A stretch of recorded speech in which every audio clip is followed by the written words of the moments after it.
So this again is a continuation of our cannabis symposia and herbal, really, because we want the two to go hand in hand. Just so that if you're out there farming or trying to get into this business, you're actually hedging your bets and not just a one trick pony, as they would say. So I just thought, so today we are really having the money bags people around, but I just wanted to revisit this because over the past few weeks, I've been having conversations with people again about where should you actually aim to get into in South Africa. Like I've just pointed out, Rwanda is the latest country in Africa to legalize medical cannabis. But again, they are just here at the low end. So they're talking about farming. I really haven't heard of any kind of value adding across many of the countries that we are talking about in Africa. And that's something that worries me, because sooner or later, cannabis is going to be a commodity. And the only way that we will be able to actually build a viable industry is by then using that commodity to add value in all sorts of ways. So that's why I think, and I'm hoping that this series of events is planting that seed to say, we need farmers, but we also need manufacturers, we also need distributors. There's an interesting report from the South African Venture Capital Association. So you can look this up, and it's interesting because it tells you that in terms of the value of deals in the past year, so 2019, it's actually food followed by agriculture. So that's in terms of value. In terms of number of deals, it's more fintech and business services. So what it tells you that food, beverage, agriculture still has value. And particularly also when you look at agro-processing. And this is another extract from there, looking at who's actually doing the deal making. And in terms of value of deals, only 6%. So angel investors account for only 6%. And then what was interesting for me here is government, at least in South Africa, still goes in and makes deals, captive government funds there. And in terms of the number of deals, venture capital is making a quarter of the deals, but really when you look at the value, not very much being put in there. So pocket change still, and that's an area that I think needs to grow. And some of my colleagues today will probably talk to that. When we look at government, again, quite a leading player in this area. Is that a good thing or is not? And is this also happening across the world? Maybe later Andrew can tell us the situation in Singapore and maybe some of the other colleagues who are in India or the US.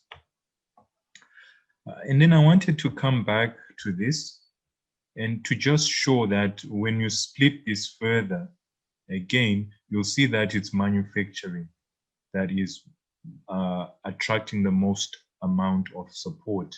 And of course, when you talk food and beverage, these are really manufactured products. Agriculture is way down here. So it's only 3%. And in a time of climate change, it's an issue. So what do we need? I think we probably need to support agriculture, and then those products need to be value added so that they then qualify for support up there. So I would like to thank our sponsors as ever. So we've got Stargate Scientific and we've got Cybernetic. Stargate specialize in chemical compounds for analysis, and Cybernetic, they specialize in the equipment. And then we've got the COVID Connect people coming on board. And if you'd like to sponsor our events, please feel free. We are a non-profit organization and we're just there to share information. Our upcoming events. So today you're going to meet the money people. Hopefully they won't be stingy, not Kolo. Hopefully you'll be giving us your money, Sarel. And then in 2 weeks' time, we're going to look at good manufacturing practice for pharma and also supplements. So the cannabis industry will have to sit into the supplement industry or into the pharma industry. On the 10th of November, it's interesting. We're actually going to do partnering with Ireland. So the minister in Ireland is actually going to visit us with a few companies that are mostly in the medtech space. So if you know anybody who's in hospital, medtech, they're looking for partners. So we're going to have that event. And then on the 12th, so that's going to be a busy week where we're going to have our marketplace. And again, if you would like to be part of this, you can send Nano a message. So to the business of the day then, today I have 4 speakers. 3 are here. I'm hoping that the 4th one will join us later. Our first speaker is Nokolo Kahlana.